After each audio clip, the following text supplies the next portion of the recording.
48 নম্বর প্রশ্ন হলো, কোরবানির গোশত কিভাবে বন্টন করবেন, কয় ভাগ করবেন? এর উত্তর হলো, কোরবানির পশু 3 ভাগে বন্টন করা ওলামা একরাম মুস্তাহাব বলেছেন, কিন্তু কোন হাদিসে এর ক্ষেত্রে আলাদা করে ভাবে নির্দেশ করা হয় যে 3 ভাগে করতে হবে। আল্লাহ কোরআনে বলছেন যে ফাকুলু মিনহু, তোমরা কোরবানির পশু থেকে নিজেরা খাও, ওয়া আতইমু আল কানিআ ওয়াল মুতাররা, ধনী গরিব সবাইকে দাও। তাহলে ধনী গরিব 2 ভাগকে দাও, আবার নিজে খাও, 3টাই হয়ে গেল এখানে।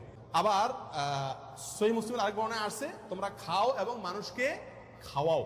তাহলে বোঝা গেল নিজে খাওয়া, অন্যকে দান করা সবগুলাই উত্তম এই কোরবানির গোশতের ক্ষেত্রে। 49 নম্বর প্রশ্ন হলো, সমাজের ভাগ বলে একটা ভাগ প্রচলিত, যেটা জায়েজ আছে কিনা। অনেক এলাকাতে কোরবানি করার পরে সমাজের ভাগ উঠায় নেয় জোর করে, বা বলা ছাড়া, জোর করা লাগে না, এমনি সবাই দেয়। এটা জায়েজ আছে কিনা? উত্তর হলো এটা উচিত না, এটা অন্যায়। কেন?